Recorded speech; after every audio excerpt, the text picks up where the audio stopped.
Assalamualaikum warahmatullahi wabarakatuh. Apa kabar semuanya? Mudah-mudahan selalu sehat dan tetap semangat untuk terus menimba ilmu. Pada hari ini kita akan belajar mengenai manajemen keuangan internasional, bab arus dana internasional. Pada bab arus dana internasional ini, ada beberapa subbab yang akan kita bahas, yaitu neraca pembayaran, faktor-faktor yang mempengaruhi neraca pembayaran, memperbaiki defisit neraca perdagangan, faktor-faktor yang mempengaruhi neraca modal, serta badan-badan yang mendorong pertumbuhan bisnis internasional. Kita ke pengertian arus dana internasional. Aliran dana menyatakan bahwa jumlah serta saat diterimanya pemasukan tunai atau cash income dan jumlah serta saat dikeluarkannya biaya tunai atau cash cost suatu rencana investasi atau suatu kegiatan usaha. Sedangkan internasional adalah sesuatu yang menyangkut lebih dari satu negara. Sesuatu tersebut bisa berupa sebuah perusahaan, bahasa, ataupun organisasi. Jadi arti internasional sebagai suatu kata yaitu interaksi antara lebih dari satu negara atau melampaui batas negara. Sehingga dari dua kata tersebut, aliran dana internasional dapat disimpulkan sebagai arus pemasukan tunai dan jumlah yang dikeluarkan sebagai biaya tunai dari suatu rencana investasi atau kegiatan usaha yang melibatkan lebih dari satu negara.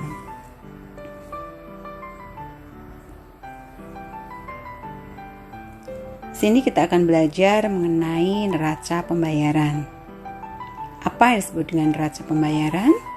Neraca pembayaran yaitu balance of payment merupakan ringkasan transaksi pada suatu negara tertentu antara warga negara domestik dan asing pada suatu periode tertentu. Neraca pembayaran ini dapat dipecah dalam berbagai komponen. Nah, komponen yang paling penting yaitu neraca berjalan dan neraca modal. Neraca berjalan atau current account mencerminkan ringkasan arus dana antara suatu negara tertentu dengan negara-negara lain yang disebabkan oleh pembelian barang atau jasa atau cadangan laba dalam bentuk aset keuangan. Jadi neraca berjalan ini adalah ukuran perdagangan barang dan jasa internasional suatu negara yang paling luas. Komponen utamanya yaitu neraca perdagangan atau balance of trade yaitu selisih antara ekspor dengan impor. Jika impornya lebih tinggi dari ekspor, maka yang terjadi adalah defisit neraca perdagangan. Dan sebaliknya, jika ekspor lebih tinggi dari impor, yang terjadi adalah surplus Nah, komponen dari neraca berjalan ini yaitu neraca perdagangan, neraca barang, dan transfer universal.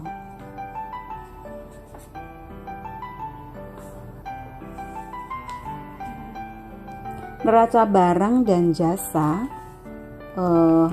neraca perdagangan ditambah dengan pembayaran bunga neto kepada investor-investor luar negeri dan penerimaan dividen dari investasi, serta penerimaan dan pengeluaran yang berhubungan dengan pariwisata dan transaksi-transaksi lain. Nah, neraca barang dan jasa ini yaitu neraca yang perdagangan tadi ditambah pembayaran dividen dan bunga neto kepada investor-investor asing. Neraca berjalan ini mencerminkan neraca barang jasa ditambah transfer unilateral atau unilateral transfer, yaitu dana bantuan swasta dan pemerintah asing. sebagai contoh mengenai bagaimana transaksi-transaksi internasional itu mempengaruhi saldo neraca berjalan, pertimbangkan misalnya seorang turis Indonesia yang mengeluarkan uangnya di Amerika. Nah, pengeluaran ini mencerminkan arus dana keluar dari Indonesia yang akan mengurangi saldo neraca berjalannya Indonesia dan otomatis menambah saldo neraca berjalannya Amerika. Nah, sebaliknya, jika seorang turis Amerika yang berlibur ke Indonesia, misalnya ke Bali gitu ya, pengeluaran mereka itu mencerminkan arus dana masuk bagi Indonesia. Jadi neraca berjalan Indonesia akan naik dan neraca berjalan Amerika akan menurun.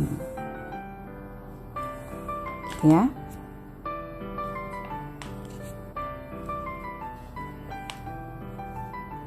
Selanjutnya, neraca modal atau capital account adalah ringkasan arus dana yang berasal dari penjualan aset antara satu negara tertentu dengan negara-negara lain selama satu periode tertentu.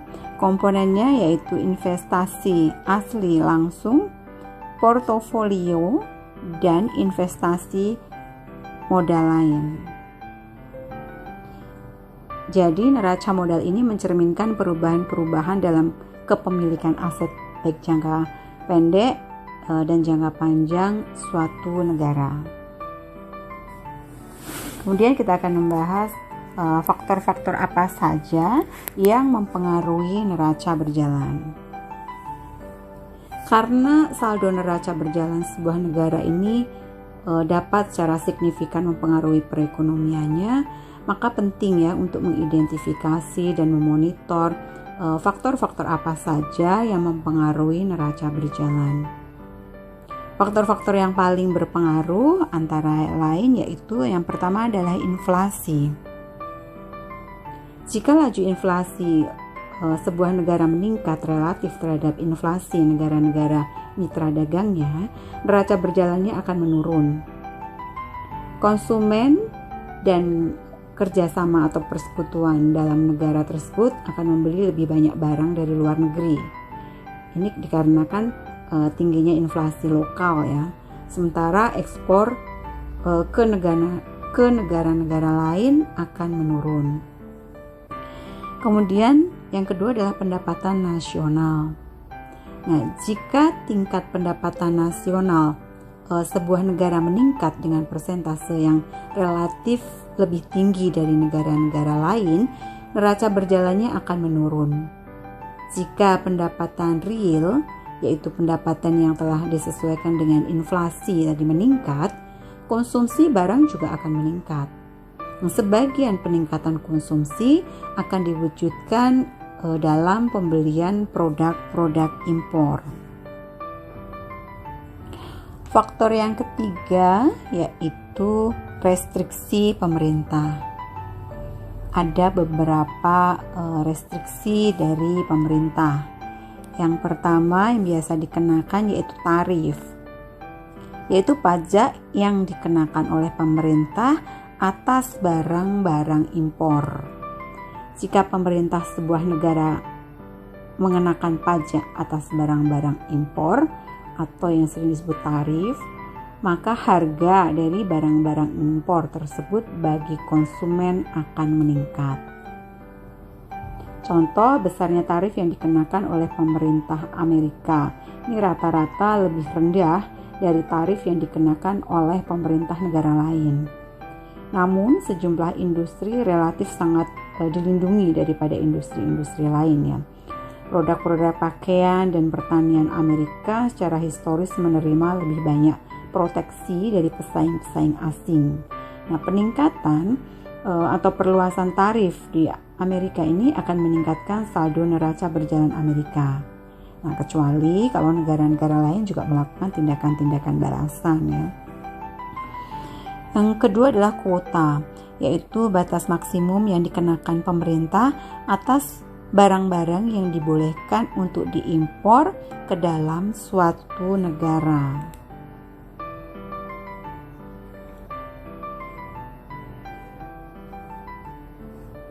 Restriksi perdagangan ini cenderung hanya menguntungkan sejumlah industri dan merugikan industri yang lain, karena negara-negara lain mengambil tindakan balasan dengan mengenakan restriksi mereka sendiri.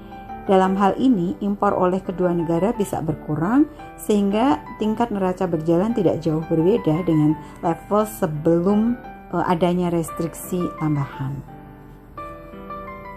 Yang ketiga, restriksi pemerintah bisa berupa dumping ya, yaitu penjualan produk di luar negeri dengan harga yang sangat rendah.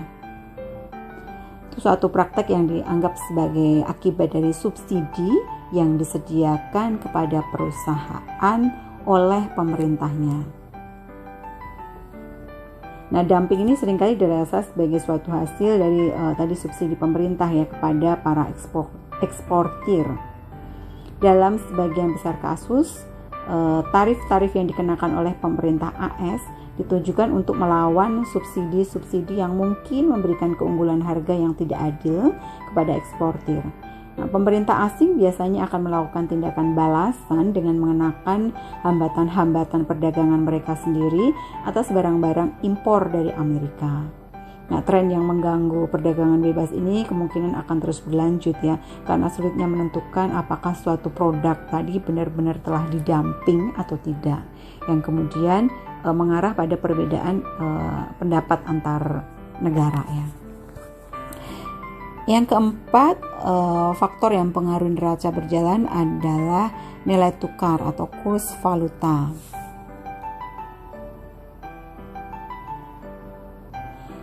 Valuta tiap negara dinilai dari perspektif valuta lain, memakai konsep nilai tukar atau kurs agar valuta-valuta dapat saling dipertukarkan demi mempermudah transaksi-transaksi internasional. Nilai dari sebagian besar valuta berfluktuasi sepanjang waktu karena pengaruh pasar dan pemerintah. Jika nilai valuta sebuah negara mulai naik relatif terhadap valuta negara lain, saldo neraca berjalannya akan menurun. Produk-produk yang diekspor oleh negara tersebut akan menjadi lebih mahal bagi negara-negara pengimpor. Nah, konsekuensinya permintaan atas produk-produk tersebut akan menurun. Valuta lokal yang kuat itu akan memperburuk saldo neraca berjalan jika produk-produk yang diperdagangkan itu bersifat elastis, yaitu sensitif terhadap perubahan harga. Kemudian faktor yang terakhir yaitu interaksi antar faktor. Karena faktor-faktor yang mempengaruhi neraca perdagangan ini saling berinteraksi, dampak simultan mereka atas neraca perdagangan sangatlah kompleks. Sebagai contoh, karena inflasi yang tinggi di Indonesia mengurangi neraca berjalan. Inflasi tersebut bisa menekan nilai rupiah untuk turun ya. Nah, karena rupiah yang melemah dapat memperbaiki neraca berjalan, maka sebagian dampak inflasi atas neraca berjalan akan ditutupi oleh dampak dari melemahnya rupiah. Nah, bagaimana cara memperbaiki defisit neraca perdagangan?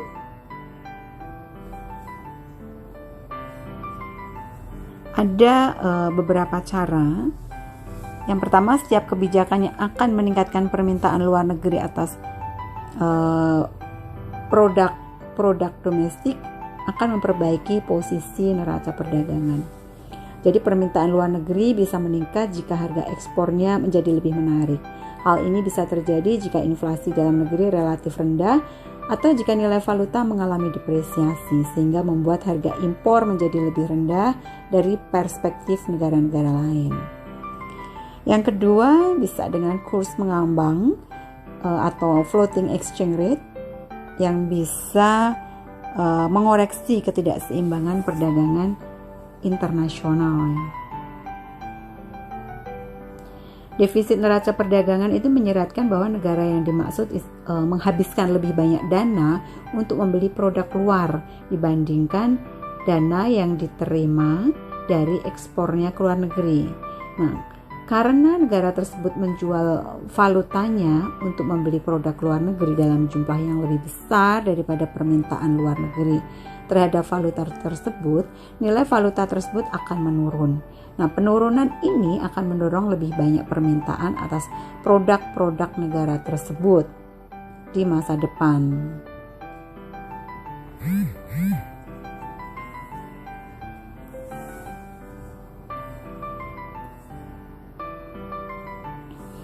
Kemudian faktor-faktor yang mempengaruhi neraca modal. Apa saja faktor-faktor yang mempengaruhi neraca modal? Yang pertama yaitu pajak khusus atas laba yang diterima investor lokal dari investasi di luar negeri. Nah, pajak semacam ini kemungkinan besar akan menurunkan minat investor dalam negeri berinvestasi ke luar negeri dan karenanya bisa menaikkan neraca modal negara tersebut.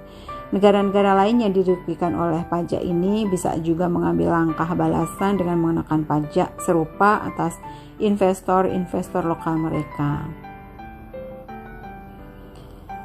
Kemudian perangkat-perangkat pengontrol arus modal yang diciptakan oleh pemerintah.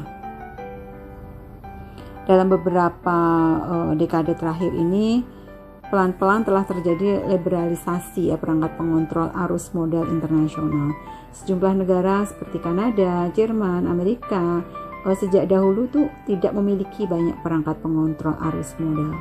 Tapi negara-negara lain seperti Finlandia, Spanyol, Swedia, itu secara umum sebaliknya dia sangat mengenakan kontrol yang sangat restriktif ya atas arus valuta domestik ke luar negeri. Kemudian yang ketiga, perkiraan pergerakan nilai tukar oleh para investor yang kemudian tercermin dalam harga sekuritas. Nah, ini juga dapat mempengaruhi dari neraca modal. Arus modal internasional. Arus modal internasional ini terjadi karena adanya wilayah yang memiliki banyak modal dan ada pula yang mengalami kelangkaan modal. Nah, secara umum arus modal internasional ini dapat bersifat investasi langsung (FDI) dan investasi portofolio. Investasi asing langsung adalah investasi real dalam bentuk pendirian cabang perusahaan seperti perluasan ataupun pembelian sebuah perusahaan oleh perusahaan asing atau penduduk asing yang berlokasi di negara tersebut. Nah, sedangkan investasi portofolio adalah arus modal internasional dalam bentuk pembelian aset-aset finansial, bisa saham, obligasi, maupun commercial paper lainnya. Berikutnya adalah badan-badan yang mendorong pertumbuhan bisnis internasional. Sebenarnya banyak ya badan-badan yang mendorong pertumbuhan bisnis internasional. Cuma di sini Ibu hanya memberikan contoh 3 saja. Yang pertama yaitu IMF, International Monetary Fund. Badan ini didirikan tahun 1944 untuk mendorong dan memfasilitasi perdagangan dan pembiayaan internasional. Alasan dibentuknya IMF ini yang bergerak sebagai bentuk kerjasama berbagai negara adalah untuk menjangkau kepentingan umum semua negara dalam penerapan sistem moneter internasional. Kemudian yang kedua yaitu Bank Dunia atau World Bank. Ini juga didirikan tahun 1944 untuk membantu pembangunan ekonomi dengan menyediakan pinjaman kepada negara-negara yang membutuhkan. Ini didirikan bersamaan dengan IMF di pertemuan Bretton untuk mengatasi persoalan pembangunannya. Sumber dana dari bank-bank dunia ini adalah penjualan obligasi dan instrumen-instrumen hutang lainnya kepada sektor swasta dan pemerintah. Filosofi di belakang tujuan Bank Dunia ini adalah laba. Jadi pinjaman tersebut tidak subsidi, tetapi diberikan memakai suku bunga pasar, baik kepada pemerintah maupun badan-badan pemerintah. Kemudian yang ketiga adalah WTO, World Trade Organization. WTO ini satu-satunya organisasi internasional global yang dirancang untuk menetapkan dan membantu menjalankan peraturan perdagangan antar negara. Baik, nanti bisa dicari lagi, diperkaya lagi dari berbagai referensi yang ada.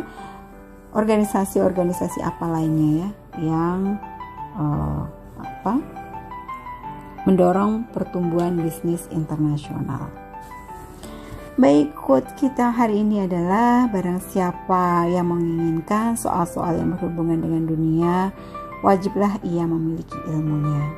Dan barang siapa yang ingin selamat dan berbahagia di akhirat, wajib juga ia mengetahui ilmunya. Dan barang siapa yang menginginkan keduanya, wajiblah ia memiliki ilmu kedua-duanya pula. Hadis riwayat Bukhari dan Muslim. Baik, itu saja yang Ibu sampaikan. Mudah-mudahan apa yang kita pelajari hari ini bisa memberikan manfaat untuk kita semua. Jangan lupa untuk subscribe channel ini agar channel ini terus dapat memberikan manfaat untuk kita semua. Terima kasih. Wassalamualaikum warahmatullahi wabarakatuh.